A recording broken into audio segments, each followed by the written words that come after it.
Yo! Welcome back to yet another edition of Stacks of Wax. This is episode 8, if I'm not mistaken. I mean, man, at this point I can't even tell what day it is anymore with this quarantine action, so I definitely don't know which episode I'm on for this. Just like always, I'm going to go through my record collection alphabetically to show off what I have, maybe flex a little bit if it's something that is rare, but most likely it's not. It's just kind of showing the music that I really like, enough that I were to buy it on vinyl. That's sweet, sweet, sweet wax. So let's kick things off with a little record right here. Done a forever spinning on this album, and that would be MF Doom's Food. I believe this is a sophomore effort. I never know, since he has so many different aliases. I don't know the chronology of his discography. It's just too much for my feeble brain to wrap around. This album is awesome. This is a double LP. It's not a gatefold, but you got the two records in there. Standard Black. One of the earlier records I bought for sure. And this is not the... I know there's a version out there that has a mixed up track listing or something like that, like one of the songs misplaced. I do not have that version, but that is besides the point because this album has a great track list anyway. It really wouldn't even matter if it got mixed up. It's probably my favorite MF Doom project underneath this alias. You get Beef Rap, Hoe Cakes, One Beer, Filet Rapper, Con Carne. I don't know. This record as a whole is just awesome. The artwork on this album is fantastic. I always love the way that he looks. Obviously, he always has that metal mask on him that is just such a staple of MF Doom. It makes him him. Who's the artist? Jason Jagal and Jeff Jank did the work on this, and it just always looks so good. So yeah. Food is the 2007 reissue. Nothing too exciting. Actually, I take it back. I actually don't even remember if I did a forever spinning on this or not. I know I did the So You're Interested In on MF Doom, so if you've never heard any of his material, go watch that video and it'll give you a great basis of where to start. But this album I most certainly did make a forever spinning episode on, and that would be the Modern Lover's self-titled album. Now, if I'm not mistaken, this is an original pressing. Maybe. Could be wrong about that. If not, it is a very early pressing. As you can see, it is a little beat up, and that actually shows on the record itself. It doesn't play that great, which is kind of a shame, because I love this album.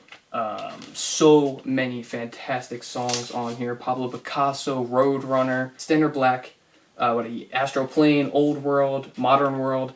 Yeah, I love, love, love this album. Jonathan Richman, such a fantastic singer, songwriter, and just made one of the greatest early post-punk albums out there before punk really was even a thing. This album is awesome. Go watch the video that I made on this album if you want to learn more about the magical history of this fantastic and overlooked group. Then, yet another episode that I've done so far, and once again, a lot of records that I've covered and forever spinning already, be Nas's Illmatic, his debut album, an album that I have said and I still stand by is my favorite hip-hop record of all time. Disagree if you like, that is totally fine. That's why it is my favorite and not the best, because there's no way to quantify that. Just love every single song off this. It flows so well.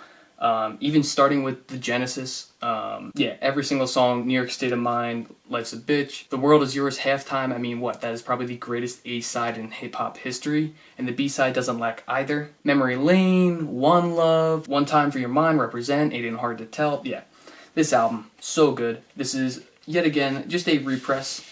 Get some cool artwork on the inside here, credits and such. Big shout-outs. Standard Black vinyl. This is the...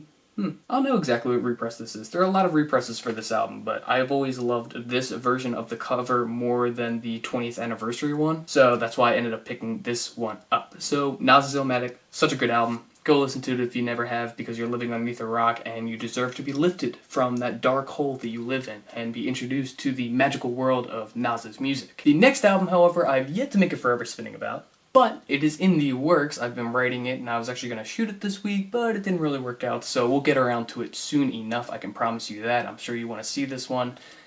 Neutral Milk Hotels and An Airplane Over the Sea.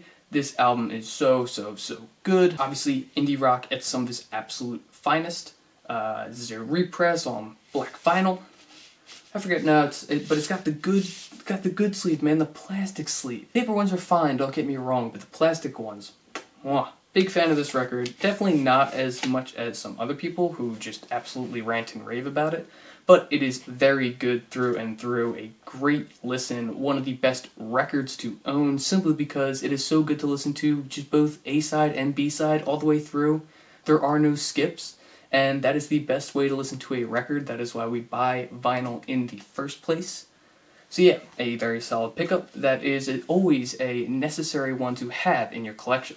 Next up, we have two records from one of the greatest post-punk, dance-punk outfits ever. That would be New Order, rising from the ashes of Joy Division like a phoenix. Two records I have here. This is a 12-inch single. This is Temptation on the front, Hurt on the back. Great album, or single, whatever it is. Temptation, obviously one of their biggest songs, so I don't know, it's a very nice one to own on wax. This is at 33 1/3 rotation. There's no 45 version of this, which is completely fine. It was super cheap when I bought it. Very stupidly cheap, like way too cheap for this album. Not that it really goes for much, but still, very cheap. And it's great. Nice little 2 tracks here. If you're a New Order fan, this is a necessary pickup, especially if you can find it for like $10, because that's what it usually goes for. Great, great, great single. And then, of course, their Magnum Opus, probably their most famous record of all time, Power, Corruption, and Lies. The artwork on this, absolutely infamous. I love it. One of my favorite album covers of all time. I just love the design on it. Actually, just the packaging on this record in general. Just really looks great. I love the back cover, front cover, the inside. You get, it's the black, but you also get the cool colors on the side here, very modern. And yeah, this album is just on black vinyl, but you get some awesome tracks with it. Age of Consent, Opening It Up, which is, in my opinion, one of the greatest songs of all time. Fantastic record. If you've never heard it, go listen. Yeah, you're doing yourself a disservice by not hearing this album, and I'm sure I'll be doing more videos on New Order in the future, so be on the lookout for that. Moving on, man, we got a lot of classics in this one. Nirvana's Nevermind, a classic. I still do think that it pales in comparison to In Utero, but that's just me, and also I haven't picked that album up yet, and this is what we have to work with. Obviously, Nirvana's biggest album ever, Smells Like Teen Spirit, In Bloom, Lithium, Drain You, Stay Away, Something in the Way. Great album. If you've never heard it, just like most of these, I don't know what you're doing with your life, but to each their own, I guess. This is a simple reissue. Got the record in here, that's right. It is just a normal record sleeve, I was getting confused. Normal record, black vinyl. And then some artwork on here that also doubles as a record sleeve if you so choose, which I do not. Yeah, not much more I can say about this. I'm sure Forever Spinning's coming on this one at some point. I just gotta work myself up to it. Not the biggest Nirvana guy much anymore at a younger point in my life. 100%. I think this is one of the first records I ever bought. Definitely in the first few that I ever bought. Yeah, great record. Moving on, another record I've done on Forever Spinning, that would be the Offspring Smash, a guilty pleasure album of mine. Between this and Americana, just Offspring's greatest. That could just be Offspring's greatest hits. You don't need to listen to anything else. I like the artwork on this one a lot. This is the record sleeve. There is no just simple white or plastic. This is the record sleeve itself. You got all the lyrics on here with some cool little artwork on each one. I've always enjoyed it. The back cover. They stuck with a graphic design, an idea, and they went with it, and it came out great, in my opinion. Once again, this is the 2008 reissue on Epitaph. And yeah, great songs on here. Bad Habit, Gotta Get Away, Come Out and Play, Self-Esteem. Yeah, all the hits, without it even being a greatest hit, so win-win. Got 2 left here. They're both hip-hop albums. One is a personal favorite of mine from a personal favorite artist. Old Dirty Bastard, Return to the 36 Chambers. Yeah, this album just turned 25, if I'm not mistaken. I think that sounds about right. Yeah, this album's so good. Shimmy Shimmy Ya, Brooklyn Zoo, Hippa to the Hoppa. Yeah, through and through, it's one of the best solo Wu-Tang albums to ever come out. It's also amazing that he just completely winged this album pretty much, like it was almost never even going to exist in typical ODB fashion. Yeah, nothing crazy. It is a double LP, but it is a single jacket. There is no gatefold, boo. Nothing crazy about the packaging here, really. I always loved the with the identification card for food stamps. I always thought that was great. Same thing goes with the back cover. It all flows very well. ODB, gotta love him. May he rest in peace. Still gonna get, there's a t-shirt. These guys, since I'm from Philadelphia, these guys make these t-shirts because there are all these plaques around the city that talk about historical landmarks, especially, you know, the birthplace of the nation, all that different fun stuff. And people have been making fake t-shirts with that same exact design. It's like a navy blue and then like gold writing on it. But yeah, it's definitely more modern historical events in Philadelphia that aren't necessarily historic, such as ODB being caught in a McDonald's because he had to use the bathroom while running away from the cops. I don't know, cool stuff like that. I definitely want to get that t-shirt at some point because I think that's funny as hell. And last but certainly not least, the greatest OutKast album of all time. That's right, I said it. ATLiens.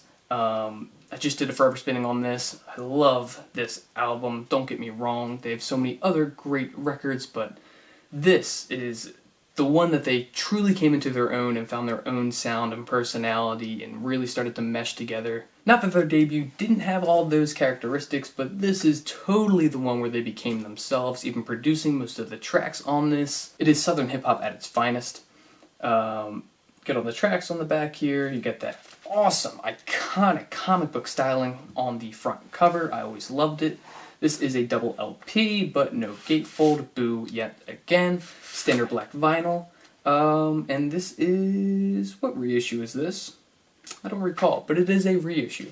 I think the only one that might have been an original in this entire thing today was The Modern Lovers. That's a shame, but it is what it is. I don't care as long as I can listen to it on wax and enjoy it in its fullest potential. So yeah, that is all that I got on this month's episode of Stacks of Wax. We'll be back to our regularly scheduled programming next week. There might be an extra episode this upcoming week. I might do another So You're Interested In, considering there's this void of anything right now that we're all stuck inside and all that BS. Who knows, maybe I'll start making more content, maybe I'll go lay in my bed. I don't know, we'll find out. But until next time, definitely comment below if you have any of these records. Maybe you have an original pressing of some of these. I'd be very impressed. That'd be really cool. Or maybe you like an album from one of these artists that I don't own on wax. Trust me, there are a lot of them from these artists that I don't own, which there's only so much money in this world and I don't have a lot of it. But until I see you next time, happy listening.